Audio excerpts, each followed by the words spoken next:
Good evening, everyone. Thanks for joining us on KREM 2 News at 6 o'clock. I'm Tom Sherry. Hello, everyone. I'm Regina. On Whitney and Mark are off tonight.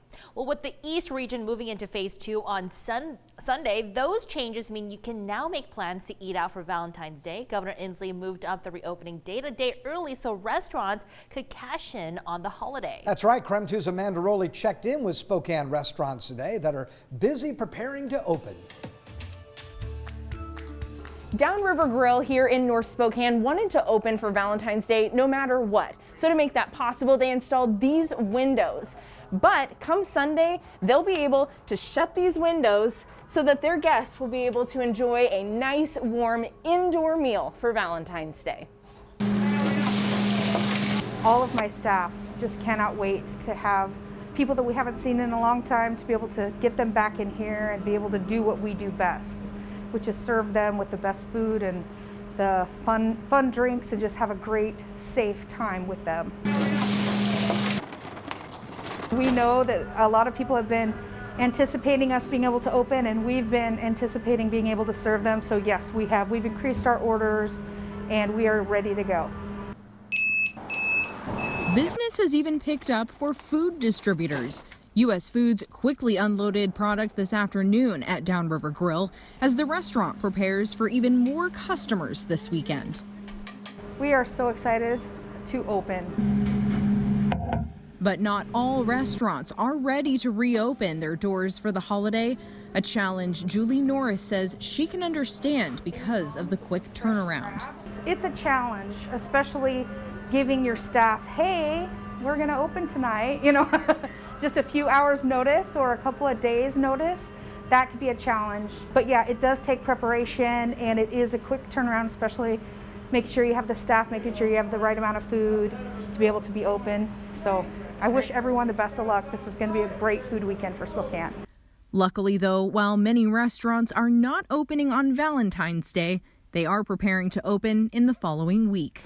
Amanda Rowley, KREM 2 News. And we have more information on phase 2 and what this means for local businesses on KREM.com. You can also text the word reopen to 509-448-2000 to get more details sent to your phone.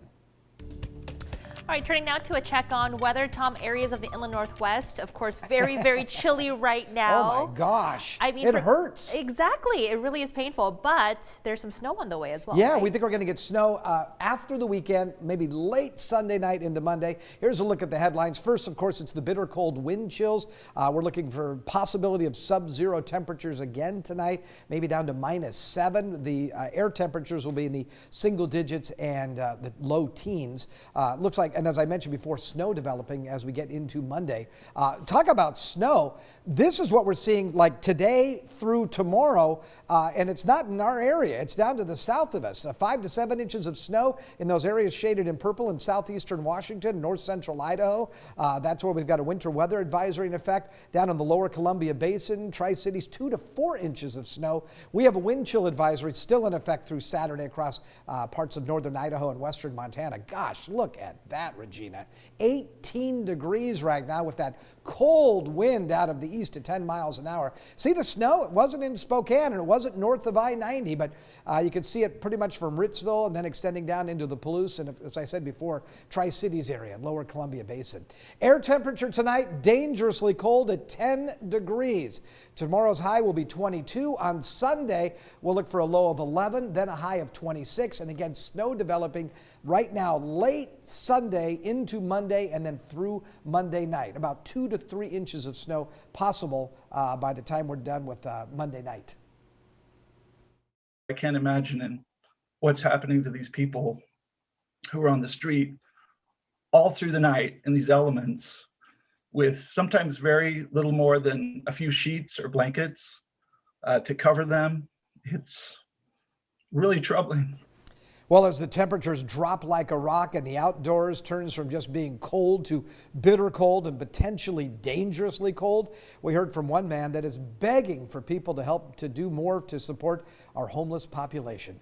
Craig Howard snapped these pictures as he delivered blankets and warm clothing in the downtown Spokane area.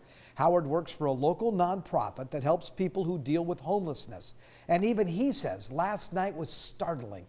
He is asking that people help get blankets, warm clothing, and food to those struggling, and also support local nonprofits that can help. He says by the time he made his evening deliveries, local shelters were full.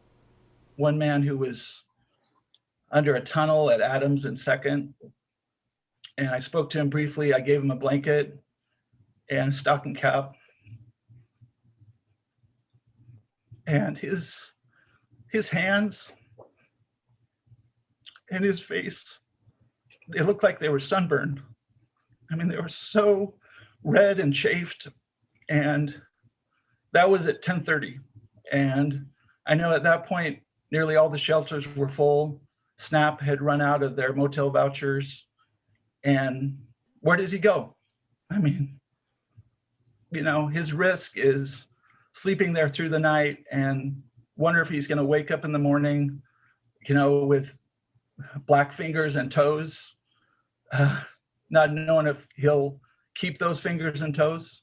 So we got to do better. We just have to do better. Now, SNAP said they haven't heard of anyone getting turned away from shelters. A representative from SNAP said they've helped 20 people get motel rooms this week, and they have 6 available rooms tonight. The Union Gospel Mission Men's Shelter will reopen for new people on Sunday, and they will start accepting new intakes at 11 a.m. They only had 1 positive case this week and 0 positive tests. Top stories now. Spokane Mayor Nadine Woodward announced today that the city of Spokane and the Spokane Police Guild have reached a tentative agreement on a new contract. Police officers in the city have been working under an expired contract now for years. Ian Smay is live in the newsroom this evening with more details on that proposed contract. Ian. Yeah, Tom, this agreement has been years in the making. The previous agreement expired back in 2017, and since then, disagreements have delayed a new contract. The biggest issues, the level of independent oversight allowed by the police ombudsman and getting back pay to officers who have went years without raises. Total cost of the contract estimated to be $9.5 million and will be paid for out of both the 2021 operating budget that was approved by the City Council in December and also general fund unappropriated reserves. The compensation from the city is equal to 3.5% of each of the 5 years of the contract. This new contract, if approved, is retroactive all the way back to 2017 and runs through the end of this year, but taxpayers won't be taking a hit. So there is enough money to pay now and no anticipation of needing any more taxes. The community has already sort of pre-funded this. The next steps in the process are estimated to take about a month. The contract also has provisions for the police ombudsman. This has been a sticking point in previous negotiations. The ombudsman in both the previous agreement and in the TA didn't have a clear path to provide an uncensored version of what they believe happened in the situation, and they can now speak freely. Now, those reports will only be their opinion and won't be on behalf of the city or as a judgment. Another provision allows the ombudsman to do an investigation even if the department doesn't do its own. Now, this agreement only goes through the rest of this calendar year. That means that in a few months' time, the negotiation process starts all over again for the next contract. The Spokane Police Guild declined our request for comment today. Tom, Regina. Thank you, Ian. Well, by the numbers now, Spokane Regional Health District is reporting 149 new coronavirus cases today. 2 new deaths were also reported. Currently, 57 people are hospitalized due to the virus. 88.1% of cases have recovered in the county. Over in northern Idaho, the Panhandle Health District is reporting 61 new coronavirus cases today. 1 new death was also reported. Currently, 27 residents of North Idaho's 5 northern counties are hospitalized.